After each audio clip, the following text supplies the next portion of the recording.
Hi ಎಲ್ರಿಗೂ ನಮಸ್ಕಾರ. Share market in Kannada ಚಾನಲ್ಗೆ ನಿಮಗೆ ಸ್ವಾಗತ.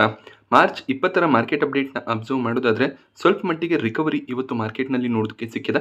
ನಿಫ್ಟಿ 0.5% ಗೇನ್ ಆಯಿತು. ನಿಫ್ಟಿಯಲ್ಲಿ 112 ಪಾಯಿಂಟ್ಗಳ ಜಂಪ್ ನೋಡೋದಕ್ಕೆ ಸಿಕ್ಕಿದೆ. ಬಟ್ ಬೆಳಗಿನ ಸೆಷನಲ್ಲಿ ಅಬ್ಸರ್ವ್ ಮಾಡಿದಾಗ 23,300 ಲೆವೆಲಲ್ಲಿ ನಿಫ್ಟಿ ಟ್ರೇಡ್ ಆಗ್ತಿತ್ತು.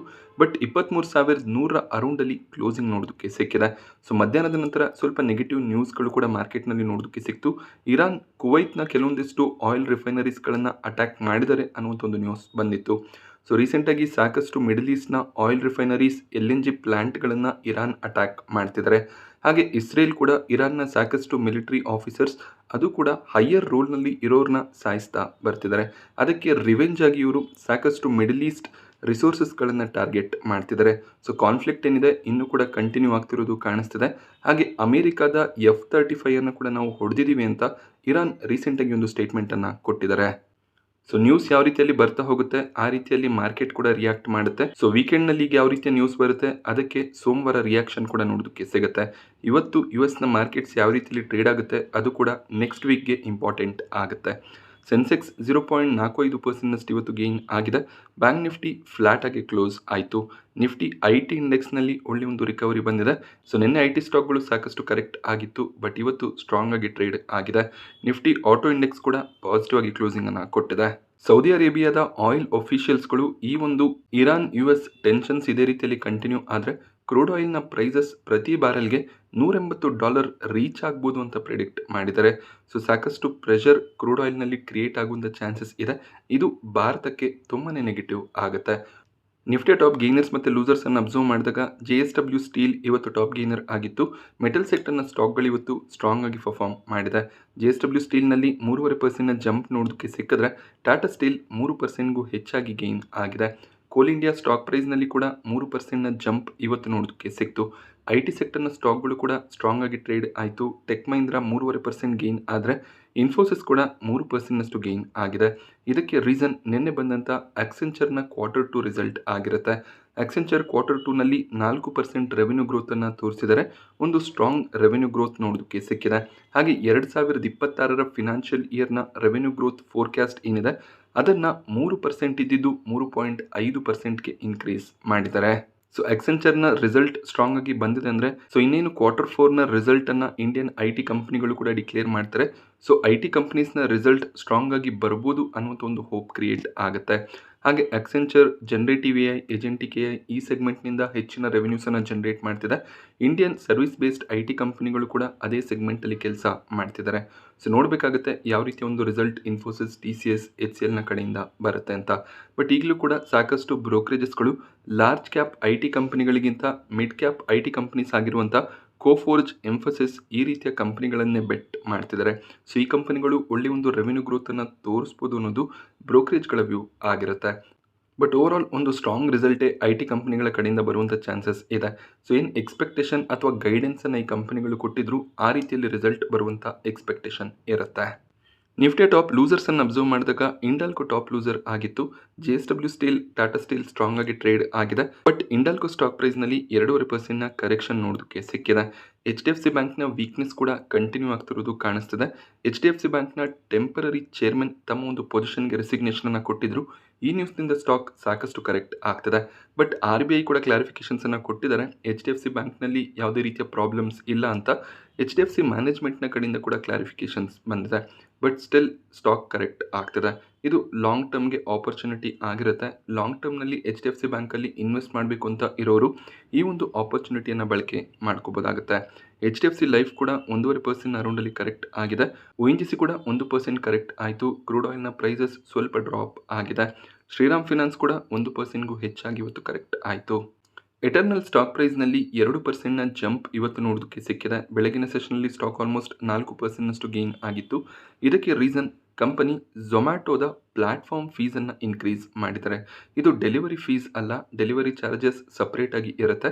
ನೀವು ಝೊಮ್ಯಾಟೊ ಪ್ಲಾಟ್ಫಾರ್ಮನ್ನು ಬಳಸ್ಕೊಂಡು ಫುಡ್ ಆರ್ಡರ್ನ ಮಾಡಿದಾಗ ಅವರ ಪ್ಲಾಟ್ಫಾರ್ಮ್ ಬಳಸಿರೋದಕ್ಕೆ ಕಂಪನಿ ಫೀಸನ್ನು ಚಾರ್ಜ್ ಮಾಡ್ತಾರೆ. ಈ ಒಂದು ಫೀಸ್ ರೀಸೆಂಟಾಗಿ ಇನ್ಕ್ರೀಸ್ ಆಗಿತ್ತು. ಸೊ ಮತ್ತೆ $12 ಇದ್ದಂಥ ಪ್ಲಾಟ್ಫಾರ್ಮ್ ಫೀಸನ್ನು ₹14.90 ಇನ್ಕ್ರೀಸ್ ಮಾಡಿದ್ದಾರೆ. ಸೊ ಝೊಮ್ಯಾಟೊನಲ್ಲಿ ಪ್ರತಿದಿನ ನಮಗೆ 20-25 ಲಕ್ಷ ಆರ್ಡರ್ಸ್ ಪ್ಲೇಸ್ ಆಗೋದು ಕಾಣಿಸುತ್ತೆ. ₹2 ಇನ್ಕ್ರೀಸ್ ಇವರ ರೆವೆನ್ಯೂನ ಸ್ಟ್ರಾಂಗ್ ಆಗಿ ಇನ್ಕ್ರೀಸ್ ಮಾಡುತ್ತೆ. ಸೊ ಇದು ಝೊಮ್ಯಾಟೊ ಶೇರ್ ಹೋಲ್ಡರ್ಸ್ಗಳಿಗೆ ಪಾಸಿಟಿವ್ ನ್ಯೂಸ್ ಆಗುತ್ತೆ. ಬಟ್ ನೀವು ಝೊಮ್ಯಾಟೊನಿಂದ ಫುಡ್ ಡೆಲಿವರಿಯನ್ನು ತಗೋತಿದ್ದೀರಾ, ಕಸ್ಟಮರ್ ಆಗಿದ್ದೀರಾ ಅಂದರೆ ₹2 ಹೆಚ್ಚಿನ ಒಂದು ಪ್ರೈಸನ್ನು ನೀವು ಪ್ರತಿ ಆರ್ಡರ್ನ ಮೇಲೆ ಪೇ ಮಾಡಬೇಕಾಗತ್ತೆ. ಹಾಗೆ ಡೆಲಿವರಿ ಚಾರ್ಜಸ್ ಚೇಂಜ್ ಆಗ್ತಾನೆ ಇರುತ್ತೆ. ಡಿಮ್ಯಾಂಡ್ ಬೇಸಿಸ್ ಮೇಲೆ ಡೆಲಿವರಿ ಚಾರ್ಜಸನ್ನು ಚಾರ್ಜ್ ಮಾಡ್ತಾರೆ. ಈಗ ಕ್ರೈಸಿಸ್ ಕೂಡ ಇರೋದ್ರಿಂದ ಹೆಚ್ಚಿನ ಒಂದು ಡೆಲಿವರಿ ಚಾರ್ಜಸನ್ನು ಕೂಡ ಅವರು ಚಾರ್ಜ್ ಮಾಡ್ಬೋದು. ಟಾಟಾ ಪವರ್ ಸ್ಟಾಕ್ ಪ್ರೈಸ್ನಲ್ಲಿ ಬೆಳಿಗ್ಗೆ ಒಂದು ಸ್ಟ್ರಾಂಗ್ ಜಂಪ್ ನೋಡೋದಕ್ಕೆ ಸಿಕ್ಕಿತ್ತು. ಸ್ಟಾಕ್ 4% ಗೇನ್ ಆಗಿತ್ತು. ಅದಾದಮೇಲೆ ಸ್ವಲ್ಪ ಪ್ರಾಫಿಟ್ ಬುಕ್ಕಿಂಗ್ ಬಂದಿದೆ. ಸೊ ಟಾಟಾ ಪವರ್ಗೆ ಒಂದು ಪಾಸಿಟಿವ್ ನ್ಯೂಸ್ ಇದೆ. ಗುಜರಾತ್ ಗೌರ್ಮೆಂಟ್ನ ಜೊತೆಯಲ್ಲಿ ಒಂದು ಲಾಂಗ್ ಟರ್ಮ್ ಸಪ್ಲೈ ಕಾಂಟ್ರಾಕ್ಟನ್ನು ಟಾಟಾ ಪವರ್ ಸೈನ್ ಮಾಡಿದ್ದಾರೆ. ಸೊ ಟಾಟಾ ಪವರ್ನ Mundra plant thermal power plant ಏನಿದೆ, ಇಲ್ಲಿಂದ ಗುಜರಾತ್ಗೆ ಪವರ್ ಸಪ್ಲೈ ಮಾಡೋದಕ್ಕೆ ಟಾಟಾ ಪವರ್ ಈ ಒಂದು ಕಾಂಟ್ರಾಕ್ಟನ್ನು ಸೈನ್ ಮಾಡಿದ್ದಾರೆ. ಸೊ ಈಗ LNG ಕ್ರೈಸಿಸ್ ಕೂಡ ಆಗ್ತಿರೋದ್ರಿಂದ ಥರ್ಮಲ್ ಪವರ್ ಪ್ಲಾಂಟ್ನ ಮೂಲಕ ಎಲೆಕ್ಟ್ರಿಸಿಟಿ ಜನರೇಟ್ ಮಾಡುವಂಥ ಅವಶ್ಯಕತೆ ಕೂಡ ಇರುತ್ತೆ. ಯಾಕೆಂದರೆ ಪವರ್ ಡಿಮ್ಯಾಂಡ್ ಇನ್ಕ್ರೀಸ್ ಆಗುವಂಥ ಚಾನ್ಸಸ್ ಇರೋದ್ರಿಂದ ಪವರ್ ಕನ್ಸಂಪ್ಷನ್ ಕೂಡ ಜಾಸ್ತಿ ಆಗ್ತಾ ಹೋಗುತ್ತೆ. ವಾಟೆಕ್ ವಾಬಾ ಕೂಡ ಇವತ್ತು ನ್ಯೂಸ್ನಲ್ಲಿತ್ತು. 3% ಜಂಪ್ ಸ್ಟಾಕ್ ಪ್ರೈಸ್ನಲ್ಲಿ ನೋಡೋದಕ್ಕೆ ಸಿಕ್ಕಿದೆ. ಕಂಪನಿಗೆ ಒಂದು ಇಂಟರ್ನ್ಯಾಷನಲ್ ಆರ್ಡರ್ ಸಿಕ್ಕಿದೆ. ವೇಸ್ಟ್ ವಾಟರ್ ಟ್ರೀಟ್ಮೆಂಟ್ ಪ್ಲಾಂಟ್ ಆರ್ಡರ್ನ ಕಂಪನಿ ಜಾರ್ಜಿಯಾನಲ್ಲಿ ಪಡ್ಕೊಂಡಿದ್ದಾರೆ. ಯುರೋ ಬೇಸ್ಡ್ ಆರ್ಡರ್ ಆಗಿರುತ್ತೆ. $30-75 ಮಿಲಿಯನ್ ಆರ್ಡರ್ ಕಂಪನಿಗೆ ಸಿಕ್ಕಿದೆ. ಸೊ ಆರ್ಡರ್ನ ನ್ಯೂಸ್ ಯೂಶಲಿ ಕಂಪನಿಗೆ ಪಾಸಿಟಿವ್ ಆಗಿರುತ್ತೆ. ಆದ್ದರಿಂದ ಸ್ಟಾಕ್ ಇವತ್ತು 3% ಗೇನ್ ಆಯಿತು. ಸಂವರ್ಧನ್ ಮದರ್ಸನ್ ಸ್ಟಾಕ್ ಪ್ರೈಸ್ನಲ್ಲಿ ಕೂಡ ಬೆಳಿಗ್ಗೆ ಒಂದು ಸ್ಟ್ರಾಂಗ್ ಓಪನಿಂಗ್ ನೋಡೋದಕ್ಕೆ ಸಿಕ್ಕಿತ್ತು. ಬಟ್ ಸ್ಟಾಕ್ ಫ್ಲಾಟ್ ಆಗಿ ಕ್ಲೋಸಿಂಗ್ ಅನ್ನು ಕೊಟ್ಟಿದೆ. ಕಂಪನಿ ಒಂದು ಜಾಯಿಂಟ್ ವೆಂಚರನ್ನು ಸೈನ್ ಮಾಡಿದರೆ ದುಬೈನಲ್ಲಿ ಈ ಒಂದು ಜಾಯಿಂಟ್ ವೆಂಚರ್ ಸ್ಟಾರ್ಟ್ ಆಗುತ್ತೆ. Dubai based company Hellmann world wide ಲಾಜಿಸ್ಟಿಕ್ನೊಂದಿಗೆ ಈ ಒಂದು ಜಾಯಿಂಟ್ ವೆಂಚರ್ನ ಸಂವರ್ಧನ್ ಮದರ್ಸನ್ ಸ್ಟಾರ್ಟ್ ಮಾಡ್ತಿದ್ದಾರೆ. ಈ ಒಂದು ಜಾಯಿಂಟ್ ವೆಂಚರ್ನಲ್ಲಿ ಸಂವರ್ಧನ್ ಮದರ್ಸನ್ 51% ಸ್ಟೇಕನ್ನು ಓನ್ ಮಾಡಿದ್ರೆ ದುಬೈ ಬೇಸ್ಡ್ ಕಂಪನಿ ಹೆಲ್ಮನ್ 49% ಸ್ಟೇಕನ್ನು ಓನ್ ಮಾಡ್ತಾರೆ. ಸೊ ಈ ರೀತಿಯ ಜಾಯಿಂಟ್ ವೆಂಚರ್ಸ್ ಲಾಂಗ್ ಟರ್ಮ್ನಲ್ಲಿ ಪಾಸಿಟಿವ್ ಆಗುತ್ತೆ. ಅಲ್ಲಿ ಎಕ್ಸ್ಪೆನ್ಸಸ್ ಕೂಡ ಇರುತ್ತೆ. ಬಟ್ ರೆವಿನ್ಯೂ ಸ್ಟ್ರಾಂಗ್ ಆಗಿ ಬರ್ತಾ ಹೋದರೆ ಲಾಂಗ್ ಟರ್ಮ್ನಲ್ಲಿ ಒಳ್ಳೆ ಒಂದು ಗ್ರೋತ್ ಎಕ್ಸ್ಪೆಕ್ಟೇಷನ್ ಇದ್ದೇ ಇರುತ್ತೆ. ಈ ನ್ಯೂಸ್ನಿಂದ ಸ್ಟಾಕ್ ಇವತ್ತು ಪಾಸಿಟಿವ್ ರಿಯಾಕ್ಷನನ್ನು ಕೊಟ್ಟಿದೆ. ಹ್ಯಾಪಿಯೆಸ್ಟ್ ಮೈಂಡ್ ಸ್ಟಾಕ್ ಪ್ರೈಸ್ನಲ್ಲಿ 8% ಜಂಪ್ ಇವತ್ತು ನೋಡೋದಕ್ಕೆ ಸಿಕ್ತು. ಇದಕ್ಕೆ ರೀಸನ್ ಕಂಪನಿಯಲ್ಲಿ ITC ಇನ್ಫೋಟೆಕ್ ಹಾಗೆಯೇ ಈಕ್ವಿಟಿ ಅನ್ನುವಂಥ ಒಂದು ಪ್ರೈವೇಟ್ ಈಕ್ವಿಟಿ ಫರ್ಮ್ ಸ್ಟೇಕನ್ನು ಪರ್ಚೇಸ್ ಮಾಡ್ತಾರೆ ಅನ್ನುವಂಥ ಒಂದು ನ್ಯೂಸ್ ಇತ್ತು. ಬಟ್ ಹ್ಯಾಪಿಯೆಸ್ಟ್ ಮೈಂಡ್ ಆಲ್ರೆಡಿ ಕ್ಲಾರಿಫಿಕೇಷನ್ಸನ್ನು ಕೊಟ್ಟಿದ್ದಾರೆ. ಆ ರೀತಿಯ ಯಾವುದೇ ಒಂದು ಮಾತುಕತೆ ನಡೆದಿಲ್ಲ ಅಂತ ಅವರು ಹೇಳಿದ್ದಾರೆ. ಬಟ್ ಸ್ಟಾಕ್ ಆಲ್ರೆಡಿ ಅದಕ್ಕೆ ಪಾಸಿಟಿವ್ ಆಗಿ ರಿಯಾಕ್ಟ್ ಮಾಡಿದೆ. ಮೇ ಬಿ ಇನ್ಸೈಡರ್ಸ್ಗಳಿಗೆ ನ್ಯೂಸ್ ಕೂಡ ಇರ್ಬೋದು. ಈ ರೀತಿಯ ಡೀಲ್ಗಳು ಆಗಬೇಕಾದ್ರೆ ಆ ಡೀಲ್ ಫೈನಲೈಸ್ ಆಗೋವರೆಗೂ ಕಂಪನಿ ಯಾವುದೇ ರೀತಿಯ ಮಾಹಿತಿಯನ್ನು ಪ್ರೊವೈಡ್ ಮಾಡೋದಿಲ್ಲ. ಅದು ಡೀಲ್ನ ಮೇಲೆ ನೆಗೆಟಿವ್ ಇಂಪ್ಯಾಕ್ಟನ್ನು ಕೂಡ ತರ್ಬೋದು. ಸೊ ಆದ್ದರಿಂದ ಡೀಲ್ ಫೈನಲೈಸ್ ಆದಮೇಲೆ ಎಕ್ಸ್ಚೇಂಜಸ್ಗೆ ಮಾಹಿತಿಯನ್ನು ಕೊಡ್ಬೋದು. ಬಟ್ ಸದ್ಯಕ್ಕೆ ಮಾತುಕತೆ ಆಗಿಲ್ಲ ಅಂತ ಈ ಒಂದು ರಿಪೋರ್ಟನ್ನು ಹ್ಯಾಪಿಯೆಸ್ಟ್ ಮೈಂಡ್ ಡಿನೈ ಮಾಡಿದ್ದಾರೆ. ಸೊ SBIಗೆ ಮಾರ್ಕೆಟ್ ಅವರ್ನ ನಂತರ ಒಂದು ನೆಗೆಟಿವ್ ನ್ಯೂಸ್ ಬಂದಿದೆ. ಟ್ಯಾಕ್ಸ್ ಡಿಮ್ಯಾಂಡ್ ನೋಟಿಸನ್ನು SBI ಫೇಸ್ ಮಾಡ್ತಿದ್ದಾರೆ. 6,338 ಕೋಟಿಯ ಮ್ಯಾಸಿವ್ ಟ್ಯಾಕ್ಸ್ ಡಿಮ್ಯಾಂಡ್ SBIಗೆ ಬಂದಿದೆ. 2023-24 ಅಸೆಸ್ಮೆಂಟ್ ಇಯರ್ನಲ್ಲಿ ಟ್ಯಾಕ್ಸ್ ಪೆಂಡಿಂಗ್ ಇದೆ ಅಂತ ಇನ್ಕಮ್ ಟ್ಯಾಕ್ಸ್ ಡಿಪಾರ್ಟ್ಮೆಂಟ್ ನೋಟಿಸನ್ನು ಕೊಟ್ಟಿದ್ದಾರೆ. ಬಟ್ ಇದಕ್ಕೆ ನಾವು ಲೀಗಲ್ ಆಪ್ಷನ್ಸ್ಗಳನ್ನು ಬಳಸಿ ಸೊಲ್ಯೂಷನನ್ನು ಪಡ್ಕೋತೀವಿ. ಬಿಸ್ನೆಸ್ನ ಮೇಲೆ ಹೆಚ್ಚಿನ ಇಂಪ್ಯಾಕ್ಟ್ ಇರೋದಿಲ್ಲ ಅಂತ SBI ಮ್ಯಾನೇಜ್ಮೆಂಟ್ ಕ್ಲಾರಿಫಿಕೇಷನ್ಸನ್ನು ಕೊಟ್ಟಿದ್ದಾರೆ. ಸೊ ಈ ಒಂದು ನ್ಯೂಸ್ ಮಾರ್ಕೆಟ್ ಅವರ್ಸ್ನ ನಂತರ ಬಂದಿದೆ. ನೋಡಬೇಕಾಗುತ್ತೆ ಸೋಮವಾರ ಈ ನ್ಯೂಸ್ಗೆ SBI ಯಾವ ರೀತಿಯಲ್ಲಿ ರಿಯಾಕ್ಟ್ ಮಾಡುತ್ತೆ ಅಂತ. ನ್ಯಾಟ್ಕೋ ಫಾರ್ಮಾ ಸ್ಟಾಕ್ ಪ್ರೈಸ್ನಲ್ಲಿ ಕೂಡ ಒಂದು ಪಾಸಿಟಿವ್ ಕ್ಲೋಸಿಂಗ್ ಇವತ್ತು ನೋಡೋದಕ್ಕೆ ಸಿಕ್ತು. 2.5% ಸ್ಟಾಕ್ ಗೇನ್ ಆಗಿದೆ. ಡಯಾಬಿಟಿಸ್ ಟ್ರೀಟ್ಮೆಂಟ್ಗೆ ಅಂದರೆ ಸ್ಟೇಜ್ 2 ಡಯಾಬಿಟಿಸ್ ಟ್ರೀಟ್ಮೆಂಟ್ಗೆ ಬಳಸುವಂಥ ಒಂದು ಇಂಜೆಕ್ಷನನ್ನು ಕಂಪನಿ ಲಾಂಚ್ ಮಾಡಿದ್ದಾರೆ. ಇದೊಂದು ಮೋಸ್ಟ್ ಅಫೋರ್ಡೆಬಲ್ ಪ್ರೈಸ್ ಬ್ಯಾಂಡ್ನಲ್ಲಿ ಸಿಗುವಂಥ ಇಂಜೆಕ್ಷನ್ ಆಗಿರುತ್ತೆ. ಸೊ ಸಾಕಷ್ಟು ಜನ ಹೈಯರ್ ಪ್ರೈಸನ್ನು ಕೊಟ್ಟು ಈ ಸೆಮಾಗ್ಲೂಟೈಡ್ ಇಂಜೆಕ್ಷನನ್ನು ಪಡ್ಕೋಬೇಕಾಗಿತ್ತು. ಸೊ ಒಂದು ಅಫೋರ್ಡೆಬಲ್ ಪ್ರೈಸ್ನಲ್ಲಿ ಕಂಪನಿ ಈ ಒಂದು ಇಂಜೆಕ್ಷನನ್ನು ಲಾಂಚ್ ಮಾಡಿದ್ದಾರೆ. ಈ ನ್ಯೂಸ್ನಿಂದ ಸ್ಟಾಕ್ ಪ್ರೈಸ್ನಲ್ಲಿ ಒಳ್ಳೆಯ ಒಂದು ಜಂಪ್ ಇವತ್ತು ನೋಡೋದಕ್ಕೆ ಸಿಕ್ಕಿದೆ. ಇನೋವಿಷನ್ IPOನ ಲಿಸ್ಟಿಂಗ್ ಡಿಲೇ ಆಗ್ತಾ ಹೋಗ್ತದೆ. ಈಗ ಲಿಸ್ಟಿಂಗ್ ಸೋಮವಾರಕ್ಕೆ ಪೋಸ್ಟ್ಪೋನ್ ಆಗಿದೆ. ಗ್ರೇ ಮಾರ್ಕೆಟ್ ಪ್ರೀಮಿಯಂ ನೆಗೆಟಿವ್ ಆಗಿದೆ. ಸೊ $82 ನೆಗೆಟಿವ್ ಪ್ರೀಮಿಯಂ ಕಾಣಿಸ್ತಿದೆ. ಈ ಒಂದು IPO ನೆಗೆಟಿವ್ ಆಗಿ ಲಿಸ್ಟ್ ಆಗುವಂಥ ಎಲ್ಲ ಪಾಸಿಬಿಲಿಟೀಸ್ಗಳು ಕಾಣಿಸ್ತಿದೆ. GSP ಕಾರ್ಪ್ ಸೈನ್ಸಸ್ನಲ್ಲಿ ಯಾವುದೇ ರೀತಿ ಪ್ರೀಮಿಯಂ ಕಾಣಿಸ್ತಿಲ್ಲ. ಈ ಒಂದು IPO ಸಬ್ಸ್ಕ್ರಿಪ್ಷನ್ಗೆ ಓಪನ್ ಆದಾಗಿಂದ ಕೂಡ IPOನಲ್ಲಿ ಯಾವುದೇ ಪ್ರೀಮಿಯಂ ಇಲ್ಲ. ಸೊ ಈ ಒಂದು IPO ಮಂಗಳವಾರ ಮಾರ್ಕೆಟ್ನಲ್ಲಿ ಲಿಸ್ಟ್ ಆಗುತ್ತೆ. ಸೊ ಈ ಒಂದು IPOನಲ್ಲಿ ಒಂದು ಫ್ಲಾಟ್ ಲಿಸ್ಟಿಂಗ್ ಅಥವಾ ಸ್ವಲ್ಪ ಮಟ್ಟಿಗೆ ಪಾಸಿಟಿವ್ ಲಿಸ್ಟಿಂಗ್ನ ಎಕ್ಸ್ಪೆಕ್ಟೇಷನ್ ಇರುತ್ತೆ.